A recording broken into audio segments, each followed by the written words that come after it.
صحبت اللہ والوں کی، صحبت اللہ والوں کی، اللہ سے ملوا جا۔ نحمدہ ونصلی علی رسولہ الکریم، اما بعد۔ امید ہے کہ ناظرین اکرام آپ سب خیریت سے ہوں گے۔ آج کا ہمارا عنوان ہے کہ میوزک کے خطرناک اثرات، کہ میوزک سننے کی وجہ سے ہماری باڈی میں ہمارے اندر کیسے کیسے غلط اثرات ہمارے اندر آتے ہیں، اس کے بارے میں آج کے اس ویڈیو میں بیان کیا جائے گا۔ تو دیکھیے محترم ناظرین، سب سے پہلے ہم اس چیز کو بیان کریں گے کہ اللہ تبارک و تعالی نے ہمیں اس دنیا میں جو بھیجا ہے وہ اللہ کی عبادت اور اللہ کی اطاعت کرنا مقصد ہے۔ اللہ تبارک و تعالی نے جن چیزوں کو ہمیں کرنے کا حکم فرمایا ہے ان چیزوں کو ہمیں کرنا ہے، اور جن چیزوں سے ہمیں منع فرما دیا گیا ان چیزوں سے ہمیں رکنا ہے، اور رکنے میں ہی ہمارا فائدہ ہے۔ مثال کے طور پر اللہ تبارک و تعالی نے ہمیں نمازوں کا حکم فرمایا ہے، قرآن کی تلاوت کا حکم فرمایا گیا کہ اب وہ انسان جو نمازوں کی پابندی کرتا ہے، قرآن کی تلاوت کرتا ہے، اللہ تبارک و تعالی اس کے عمر میں اور اس کے رزق میں اور دنیا کی زندگی میں اور آخرت میں بھی اللہ تبارک و تعالی اس کو سکون عطا فرماتے ہیں، اور عیش کی زندگی اللہ تبارک و تعالی اس کو عطا فرماتے ہیں۔ اور اگر کوئی بندہ نماز کی پابندی نہیں کرتا ہے، اللہ کے حکم کو توڑ رکھا ہے، اب وہ انسان چاہے دنیا میں کروڑ پتی بھی ہو جائے اس کی زندگی میں سکون نہیں مل سکتا۔ اسی طرح کوئی انسان گناہوں کے دلدل میں پھنس رکھا ہے تو اس انسان کے دل میں بھی اللہ تبارک و تعالی کبھی سکون نہیں پیدا فرمائیں گے، کیونکہ اللہ کا وعدہ ہے الا بذکر اللہ تطمئن القلوب، کہ فرمایا کہ سنو کہ اگر سکون چاہتے ہو تو اللہ کے ذکر میں ہے۔ آج ہمارا کہنے کا مقصد یہی ہے کہ بعض گناہ ایسے ہوتے ہیں جن کو کرنے کی وجہ سے انسان ایک گناہ کی وجہ سے ہزاروں گناہ میں مبتلا ہو جاتا ہے۔ بعض گناہ ایسے ہوتے ہیں کہ ایک گناہ انسان کر رہا ہوتا ہے، اس کے نتیجے میں اس کے رزلٹ میں ہزاروں گناہ ہو جاتے ہیں۔ اسی میں سے ایک سب سے بڑا جو گناہ ہے آج کے دور میں، جس کو ایک کامن سمجھا جا رہا ہے، جس کو بالکل ہلکے میں لائٹلی جس کو لیا جا رہا ہے، وہ ہے میوزک۔ ہر کوئی انسان اپنی ویڈیو میں اپنے جو بھی ایکٹیویٹیز وہ دکھانا چاہتا ہے، اپنے بیک گراؤنڈ میں وہ چاہتا ہے کہ میں میوزک لگاؤں گا۔ سب سے بڑی افسوس کی بات تو یہ ہے کہ آج کچھ حضرات یوٹیوب میں یا آن لائن میں جو بھی نعت وغیرہ جو اپلوڈ کرتے ہیں، ڈال رکھیں گے، یا بیان وغیرہ جو ڈال رکھیں گے، اس کے بیک گراؤنڈ میں بھی میوزک لگا رکھیں گے۔ بڑی افسوس کے ساتھ یہ بات مجھے کہنی پڑ رہی ہے کہ ایسے حضرات کو شرم آنی چاہیے۔ ایک تو دین کا کام اور اسی کے ساتھ ساتھ حرام کام بھی کر رکھیں گے، کیسے اس چیز کو کرنے کا دل مانتا ہے؟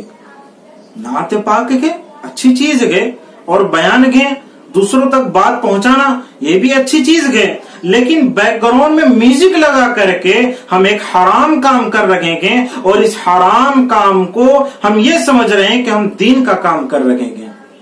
حالانکہ خود بھی گناہ کر رکھیں گے اور دوسروں کو بھی گناہ میں مبتلا فرما رکھیں گے۔ میرے بھائیوں، میں آپ حضرات کے سامنے اس میوزک کے پیچھے جو خطرات، جو اثرات ہیں، اس چیز کو میں آپ کے سامنے بیان کرنا چاہوں گا کہ فرمایا حضرت مولانا سجاد نعمانی صاحب دامت برکاتہم، اللہ حضرت کے عمر میں برکت عطا فرمائے، حضرت نے بڑی اچھی باتیں اس میوزک کے بارے میں فرمائی گئے کہ آج کا یہ نوجوان میوزک کا دلدادہ ہو چکا ہے، میوزک کا دیوانہ ہو چکا ہے، جس میوزک کے پیچھے آج اس دشمنان اسلام کئی ساری محنتیں کر رکھے گئے کہ کس طرح اس امت کا نوجوان بگڑ جائے۔ صحیح بات ہے، میوزک ہم ظاہر میں سن رکھے ہوتے ہیں، لیکن اس کے پیچھے، اس کے بیک گراؤنڈ میں ایسے ایسے ورڈز استعمال کیے جاتے ہیں کہ جس کے اثرات ڈائریکٹ ہماری باڈی میں ہوتے ہیں، ہمارے دل پہ اس کے اثرات ہوتے ہیں، کیونکہ اللہ تبارک و تعالیٰ نے ہر انسان کو سننے کے لیے کان عطا فرمائے گے. اب اس کان کے اندر اللہ نے کئی پردے بنا رکھے گئے. کچھ پردے ہوتے گے جو بڑی بڑی آوازوں کو سنتے گے اور کچھ پردے ہوتے گے جو باریک باریک سی آواز کو سنتے نہیں بلکہ محسوس کرتے گے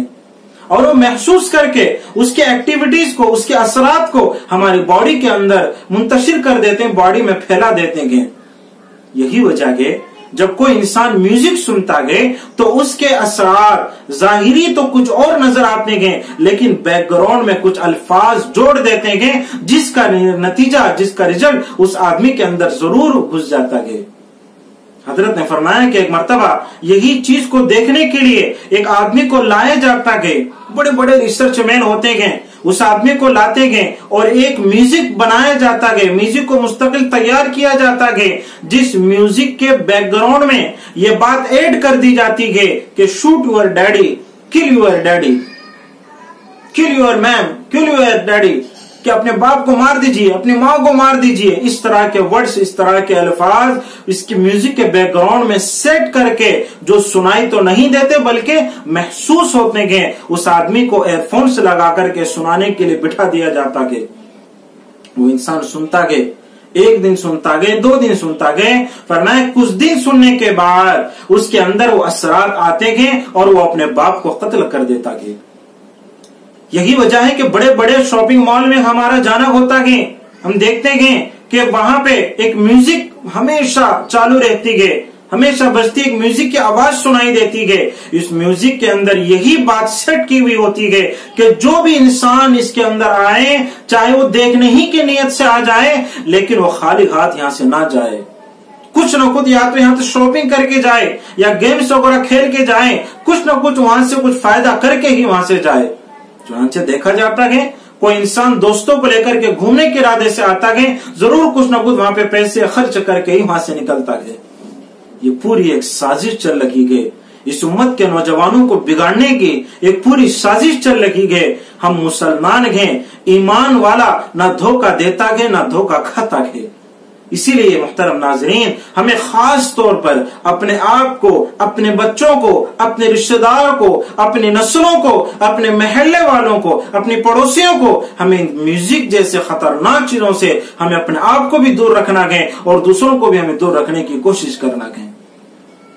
ورنہ میرے بھائیوں آج کے اثرات ہمارے سامنے گئے, آج کے حالات ہمارے سامنے گئے. آج کا بچہ موبائل ہاتھ میں لے کر کے گیم سے کھیلنے کے پیچھے لگا ہوا گئے, گیم سے کھیلنے کے پیچھے لگا ہوا گئے. اس لیے ہمیں چاہیے کہ جتنا ہو سکے ہم اللہ کے لیے اپنے آپ کو اللہ کے حوالے کریں, ہم جتنا ہو سکے اپنے آپ کو اللہ کے لیے اپنے آپ کو قربان کر دیں, اپنے آپ کو اللہ کے لیے اللہ کی بتائی ہوئی باتوں پر عمل کرنے کی پوری کوشش کریں.